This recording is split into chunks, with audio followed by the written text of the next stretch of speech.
This is my presentation, Quality of Working Life in University, Occupational Stress for Professional and Academic Staff. Okay, this is my name, this is my hosts of today. You're the Marzo University, the Master in Recursos Humanos, Trabajo y Organizaciones.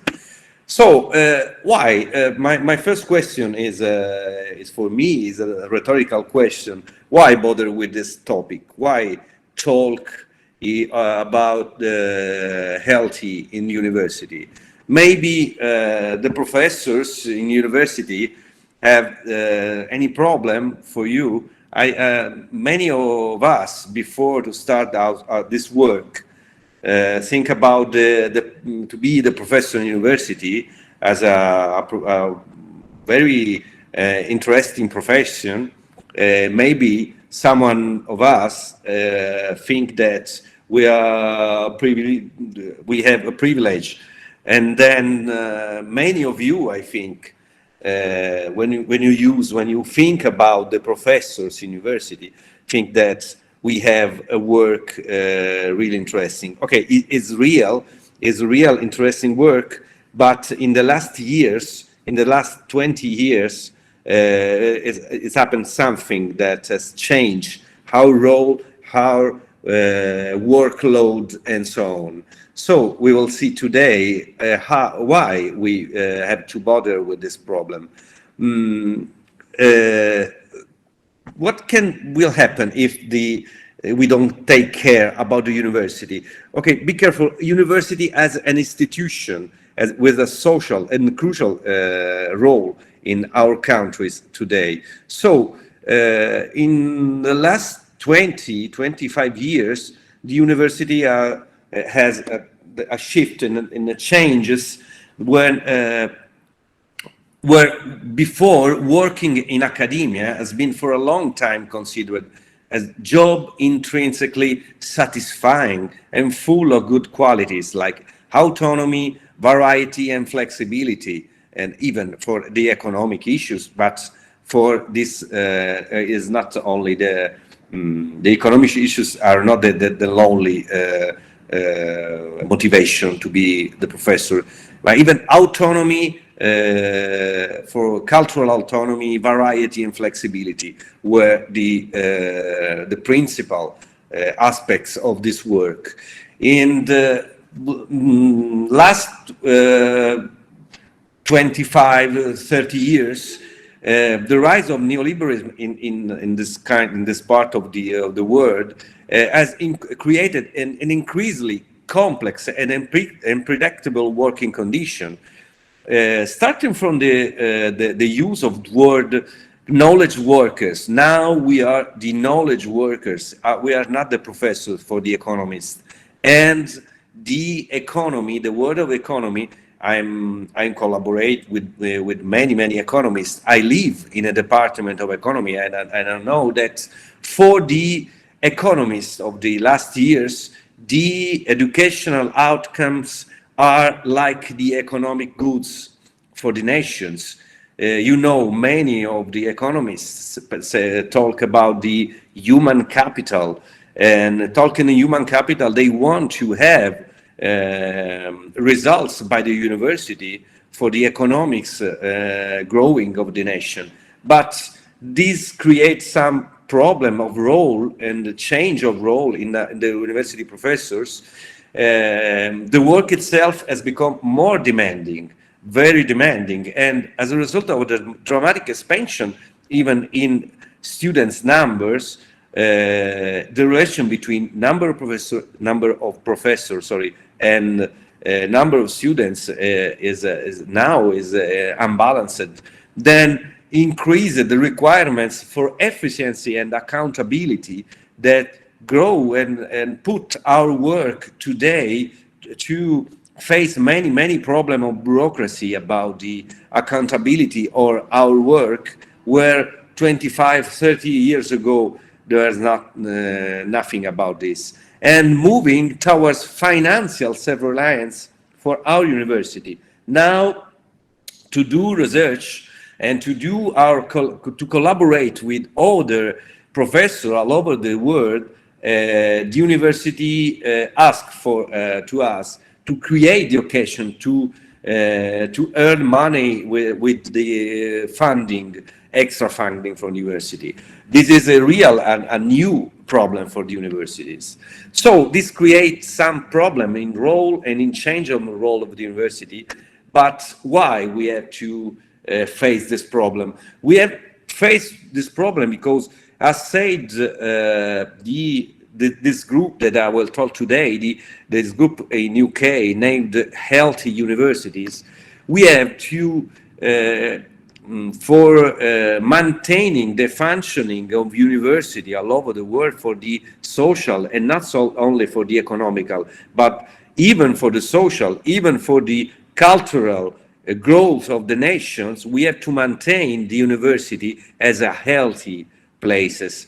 And healthy university aspires to create a learning environment and organizational culture that enhance the health, well-being, and sustainability of its community and enables people to achieve their full potential.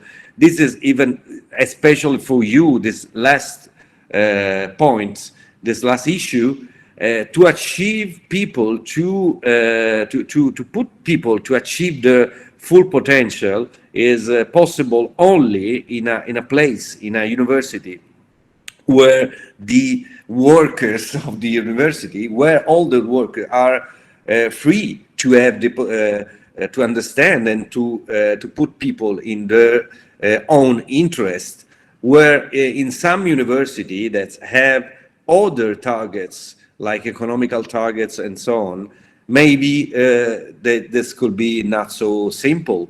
So in the last 25 years, many professors has the problem about a place not so healthy, not so good. So they ask, in this case, in this network named Healthy Universities, born in the UK, now is collecting more and more university all over the world, and more of the university use some instruments to have to change the organizational culture. As you know, the organizational culture is a topic for we as a work psychologist. University, as you know, play a crucial role in a growth of a nation. This growth cannot be only economically relevant, is even social and even culturally relevant. The growth is in many directions, not only about the economical direction. And to do this, it's essential to monitor all the aspects that may affect the good functioning of universities. But because the universities are not university workers and so on, but as a communities of educators, where educator, in my point of view, is more than a teacher. The educator teach, but even create the possibility to grow in the direction, the full potential of everyone. A teacher is concerned about the elements, about the science and so on, but educator is even a teacher that put people to have more awareness. Okay, it's starting Siri now. Okay, can you ask me? Yeah. And the work and organizational psychology suggests for this topic, for the problem of the organizational culture, for the well-being for the workers, every workers, suggests model to assess the sources of stress and to intervene to improve well-being into organization. So today we will talk about an organization, particular organization named university, but what you can learn today, or you can understand if you are interested to work in organizational psychology, maybe can suggest you for your future to use the model used to intervene in other organization, whatever organization. So we used, as a healthy university, to create an healthy university, we use a model named Job Demands Resources Model. Some of you, I think, that can use the Job and Demands and Resources Model. Is a model, international model, that suggests the way to control the variables, the so-called psychosocial variables in the world, in the organizational world, and every organization has different social psychosocial variables to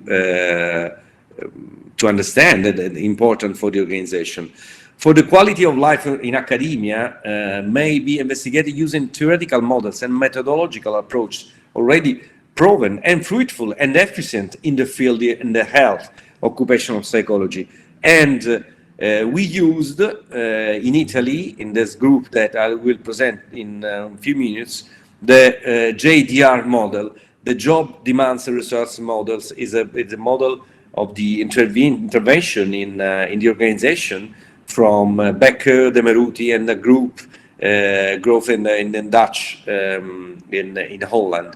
So the Job Demands and Resources Models try to understand what put people to work in the right way and even in a pleasant way. So the model is like this. Job demands and resources, as you can see, are in the center of our video. In the center, the job demands are, for example, the mental, the emotional, and physical aspects that can affect negatively, as you can see, our energy in the organization. So we will see after another picture to explain this model. And the other part, the resources are we call the resources as a positive aspect that can put our work in motivation, like support, autonomy, feedback, and so on, and other psychosocial variables. As you can see, when we talk about job demands and job resources, as you can understand, every organization has typical job demands or typical job resources. We can see in the future the part of the university in university. So the job demands reduce the health and the energy at work, where the job resources increase the motivation at work. So the so-called organizational outcomes that in our work is the growing of the awareness of the students, but even the research and even the technological transferring about our inventions maybe are accountable as organizational outcomes. Our organization as an organization of culture, of science, has different organizational outcomes. The process, like the previous slide, the previous picture, is like this. We have two different processes that parallelly works in the organization, where job demands puts in our work life in a part of the stress. This part is a health impairment process where the strain can put in other problems like burnout. And this parallel line put in negative outcomes like health problems.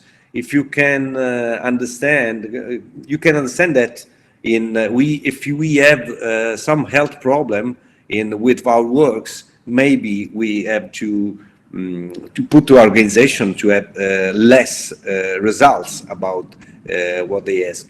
The job resources are the second level, the so-called motivational process, put our in versus the well-being and the engagement. I don't know if you use if you had a course of the work and organizational psychology. So the engagement is a word that in the last year is a positive word about the connection between our interest in the place of work. So this can put the organization in positive outcomes like performance and so on. So when you see that we can have low or high job resources or job demands, we can have four possible levels of the reaction, where we ask for our workers an engagement where we can have high job resources. So, for example, as we a good relation, feedback from our leader and so on, and less job demand and a high level of job demands, because we can see that job demands can be challenging for us. Where we have other different possibilities, for example, low job resources and low job demands, we have a work where we have apathy, we have no stimulation about our work. This work can be boredom, where we have a high level of job resources and no demands, or we can put us in a place where can have a low well-being, can have an increasing of burnout when we have high job demands and low job resources. But as you can see, we have to understand even that job demands can be even positive for us, for the researchers and teachers in universities, because the demands can be not only hindering, but even challenging, where challenging demands promote personal growth and future profits and can be experienced as an opportunity to learn. For example, workload, time pressure, and job responsibilities are not only negative aspects. They can be even a positive aspect in some situation. But we have to underline that we can have some demands can be hindering and prevent personal growth, and can be perceived as a restriction or a barrier. For example, conflicts between people or an ambiguity in the role in the organization. This can be demands and not resources. Now, we can, as you can see, the JDR is a model strong and extremely flexible. It can be used in many organizational contexts. I will suggest you, I will close my presentation. I don't know if I can see you now. Okay. I will put you in the chat a video on YouTube, because it's better for us to the functioning of this presentation.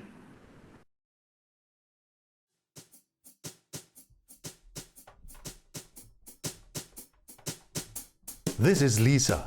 She is 38 years old and works at a Norwegian university.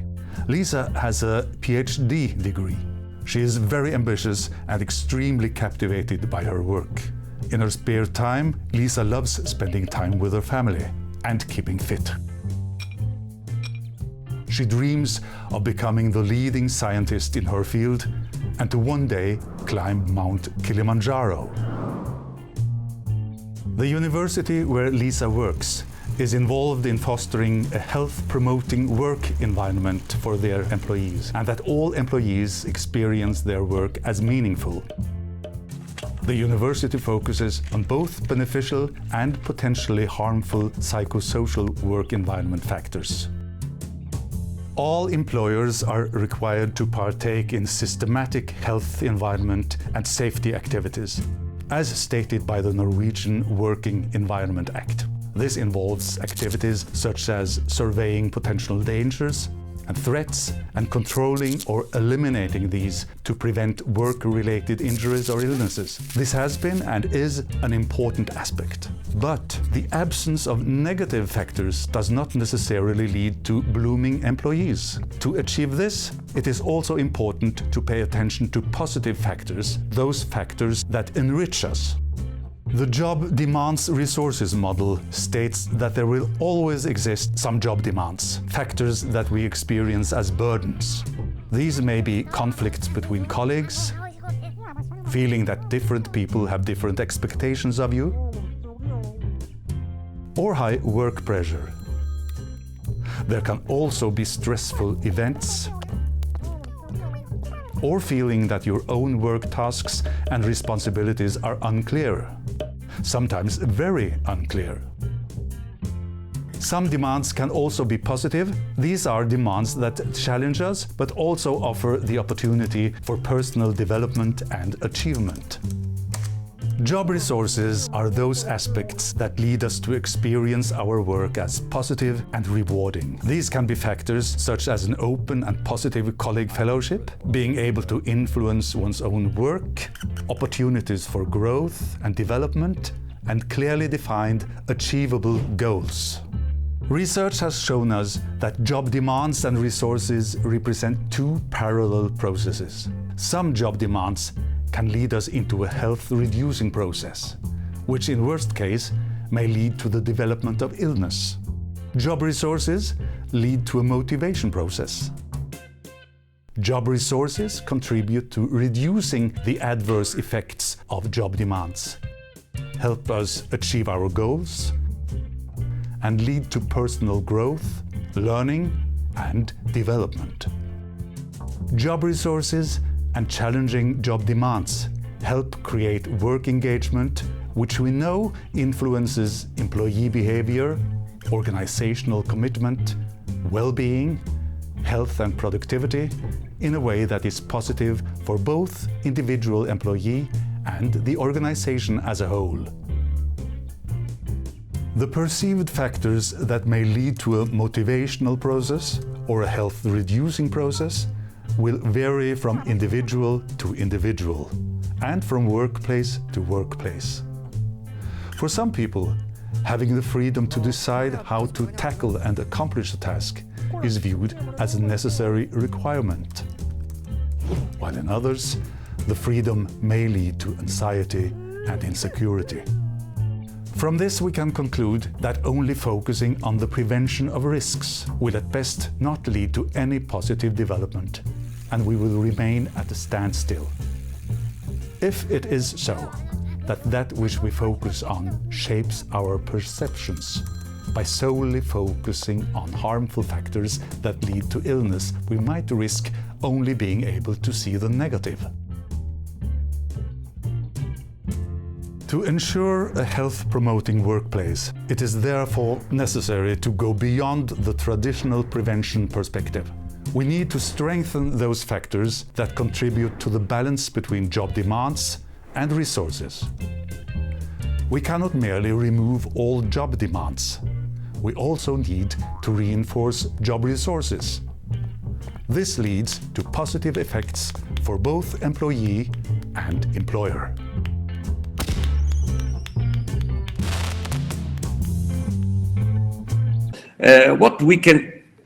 What we do in Italy about the health university.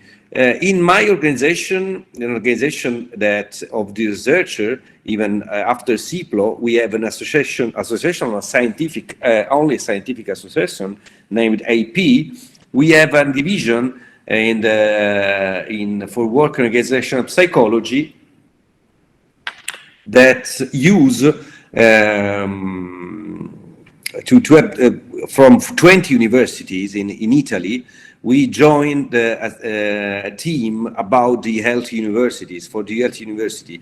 There's 20 universities, some around 50% of the research and teaching personnel of all over the country. 20 universities, more or less, are the biggest universities in Italy. We want to increase the participation. The aims is like the health university. I go straight because we have not so much time. Our project, our approach is made by a set of research tools. We use our research and even intervention for the well-being of ourselves and our colleagues. And the methods offered to university are robust empirical basis for diagnosis, improvement, intervention, and monitoring of the main dimension related to the work-related stress, and even to have more well-being in the universities and academia. Not only for the workers is a good target to have more well-being for the workers, but even because, as we said, the well-being of workers in academia is to transform the targets in not in general, but even to get a growing social, cultural, and economical for the territory where the university is in. The target is the whole system, but scientific and even the administrative employees. We not only the teachers, but even the personnel in the administrative employee. And now we can see something about only for the teachers, because time is a very not so we have not so much time. What we do to before to start our assessment, we have to convince the governance of the university to enjoy the project, because we are, as a researcher, we talk with our rectors, and in the personal that as the leadership in the university is really important. Is with every organization. After this pass, we involve the institutional stakeholders. For example, the Department of Human Resources of our universities, the unions representatives. They are really important, even in South of Europe. I think that more in Spain and in Italy than the UK and so on. But the unions are really, really interesting for this topic, because they are interested in the health of the workers, and this kind of health, as you can see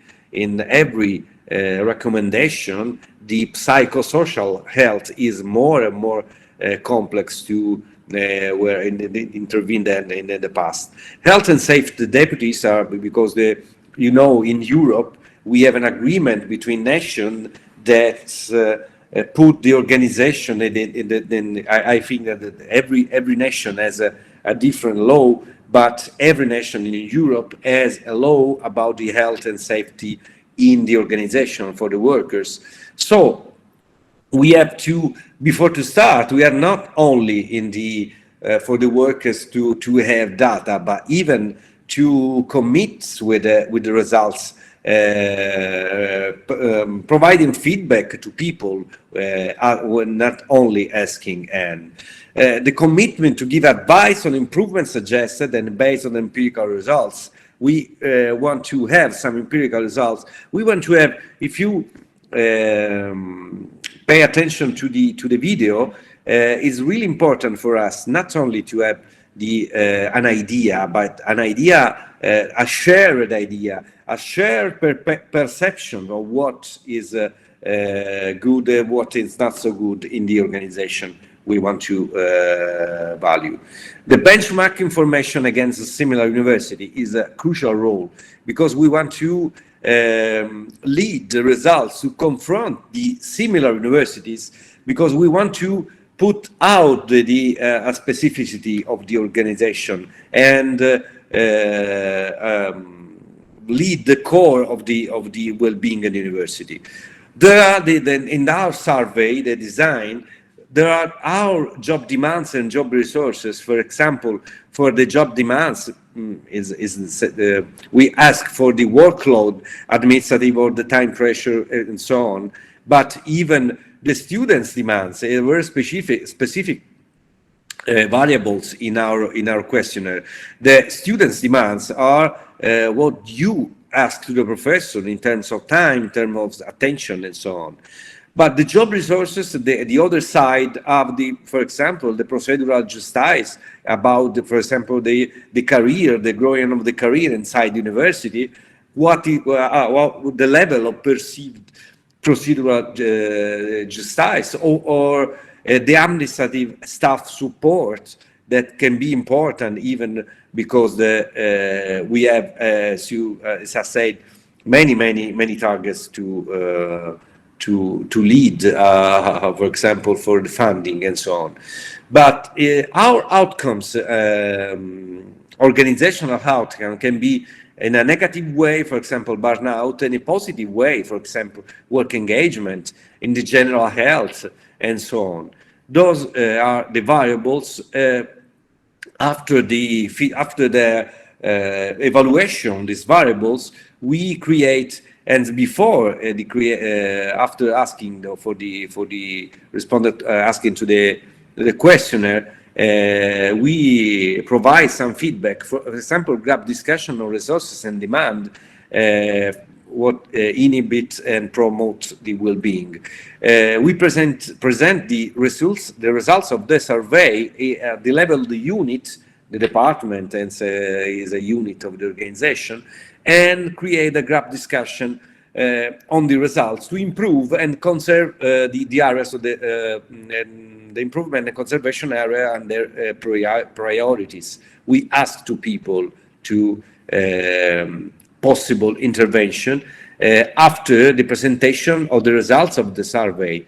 And in those group discussion, the group task is what did you especially notice in the presentation of the results, the positive part and the negative part of the results, and at the other side, we want to put the groups to highlight the three areas, the area of the positive important to promote for the university, and highlight the three areas you wish to improve upon. So this can put our practical implication and distinctive features of our work in research by intervention, where the main goal is to serve our institution and using a flexible instruments. Then where serve the institution means also a careful plan for the involvement of respondents at the beginning and at the end of the process, not only asking something and then have some evaluation, a cold evaluation. The benchmark information, I guess, similar university creates a national network, what in turn makes the approach more attractive for the academic governance. Our stakeholders are really interested to the confrontation for curiosity, but even for intervention, particular intervention in a way or in another. And even the final, a competent help to redesign a post-COVID workplace. In this moment, it could be interesting to understand what is for example, before I say that the problem for me, personally for me, is the contact with the students, the moments when we can ask and speak with the students is really important. So in the COVID period was a very stressful condition for me and for many of my colleagues.